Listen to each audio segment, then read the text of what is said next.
Hi, I'm Mark Finney. I've been showing people how to finish wood beautifully for over 25 years, and in that time I've noticed that many people would like to learn how to polish wood properly. Usually only want to use simple techniques. The FINPOL system that we developed is a fully professional system using our FINPOL polishers. This is one here, the FINPOL Special. It's used where French polishing is too complex and other finishes such as wax polish or varnish are just too limiting. The whole point of it is the more applications that you put on, the brighter the shine you get and the more polished appearance. We're just going to work on a very, very small piece of wood today. Just a little bit of oak, it's a little bit of oak MDF that's already been sanded. We're just going to give it a little bit of a light sand. The paper that we're going to use just to finish it off is 240 high cut paper. If the wood was going to be stained first, or stained, that would be done first. There is a video on how to stain wood, and that process will be done before this stage. So we'll just give this a little bit of a light sand. We sand the wood along the grain just to give it a final sand over. Now normally we'd wipe the dust off with a little bit of white spirits just to take the dust out of the pores. Or we'd raise the grain first, and that would clean the surface. But because this is only a small piece of wood, and it's only a very light sand, I'm just going to use a Tack Rag, which is one of these little sticky cloths. They do last for ages. Wipe off all that dust, so there's no dust on the surface, and then just wipe off any of the dust from the area that you're working on. So once the wood has been prepared, once it's been sanded and you're happy with it all, the next stage in the FINPOL system is to use a polishing mop to apply the polish. Now this is a standard method. It's just a jam jar with a polishing mop handle being put through, a hole drilled into the top, and then just a little bit of glue stick just to hold it all in place. And the mop is positioned so that it just sits in polish without touching the bottom, and it just charges up. This is what a polishing mop looks like when it's new. So you prepare this jar to get it to this stage, and then just leave it for about an hour, and it will fully charge up, and all of the polish will get soaked into the top of this reservoir in the top of the mop. The process for using a mop is not like brushing. What we do is leave it to charge up, let it be fully charged, take all of this excess polish off. This particular mop is nearly over 20 years old, so they do last a long time. Take all that excess off, and then it's a short pendulum stroke going off towards the end so that it doesn't run down any edges. If you come on, it'll run down the edges. So it's just working your way in a nice gradual stroke towards the ends, coming off at the ends, and just keep on going. And there's enough polish on this polishing mop to do an area about this kind of size. So it's quite a large area. When it does get to a stage where it starts to run out, all you basically do is just take a little bit, dip it into the polishing and just carry on from where you left off. So I'll do that now, even though it doesn't need it. Just charge it back up again, take off the excess polish, and then carry on from where we left off. Just a nice thin coat, but we must have this pendulum type stroke because it needs to pull the polish down the mop. If we just use the end of the bristles, nothing will come out of the mop at all. And then once that surface has been covered in a nice thin coat, we leave that to dry, and it'll take around about 30 minutes. So once the finish has dried and it's touch dry, ready for another layer of polish to go on, if you actually just touch the surface just lightly, you'll feel little bumps, and what they are little air bubbles. They actually sit on the surface and you can feel them. It's not something that you can see, but it's something that you can feel. So they're called nibs in the trade. So the next stage is denibbing, which is effectively getting rid of those little bumps, and you can feel them. And what we use this time is, instead of using the 240 high cut paper, we use something a little bit finer, a silicon carbide paper, a 400 grit silicon carbide. Just put that onto a block or even by hand. And we just very lightly just touch the surface, just very, very light, and it just breaks the top of those little air bubbles that are formed on the surface. And we've now got a beautifully smooth surface again, instantly, without really heavily going at it. Obviously that will have created a tiny amount of dust, so the next stage is to get one of our tack rags again, wipe off the dust, so there's no surface on there. Just give it a check, make sure it feels nice and smooth, which it does, and then we're back to putting another coat of finish on with the mop. So let it charge up, take all the excess polish off,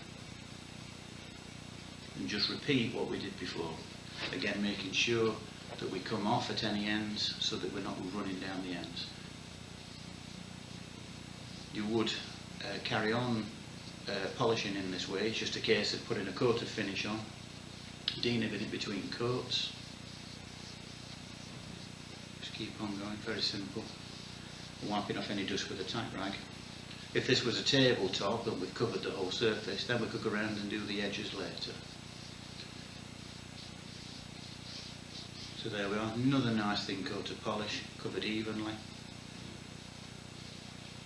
And then we leave that to dry.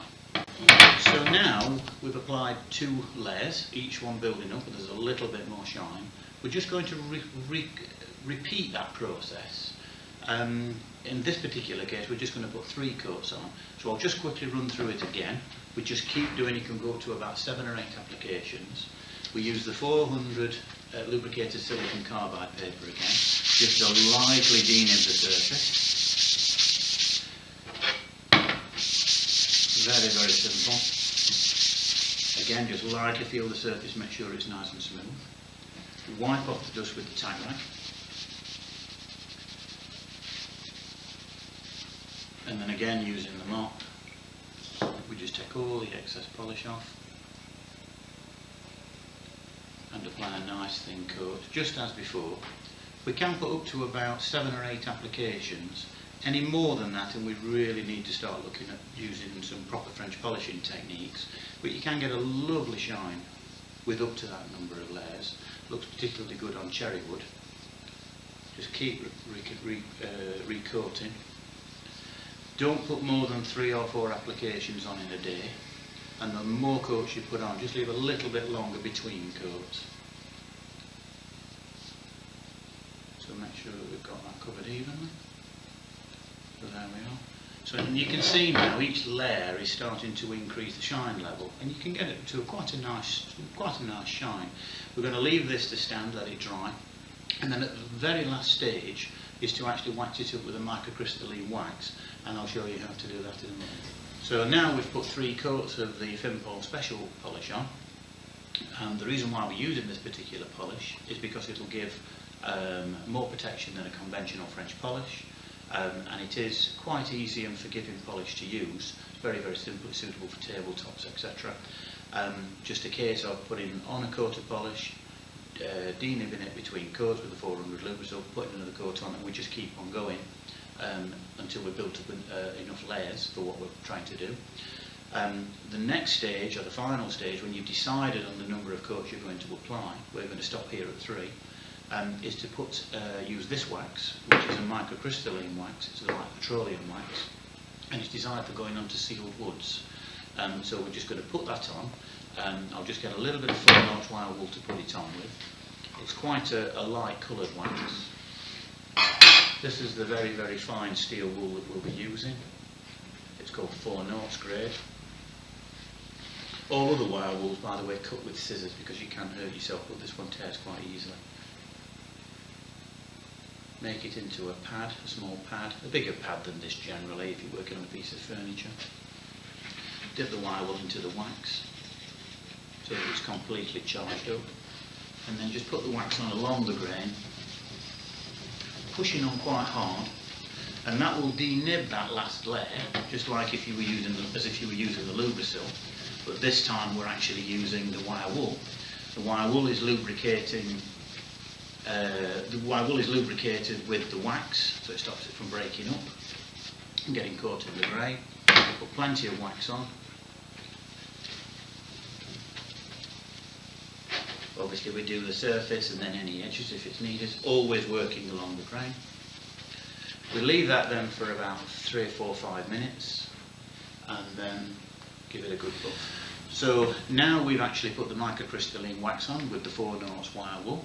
and we've left it about 5 minutes. It's just a simple case of buffing it, like polishing your shoes basically.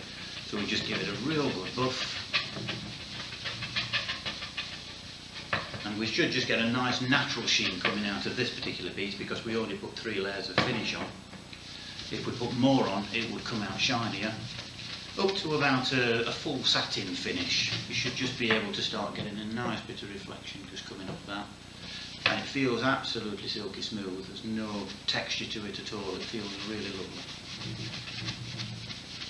You do need to give it a real good buffing, because it's that burnishing that actually makes the finish look a little bit more natural and just pulls the sheen level out. That's all we need to do for now.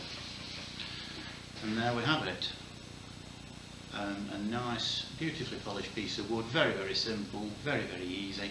If you want to put more applications on, just simply put more applications on. If you want to wax it a second time, you can wax it a second time in case there are any little air bubbles in there, which are the nibs, so just get rid of the nibs. And there's a beautifully polished piece of wood.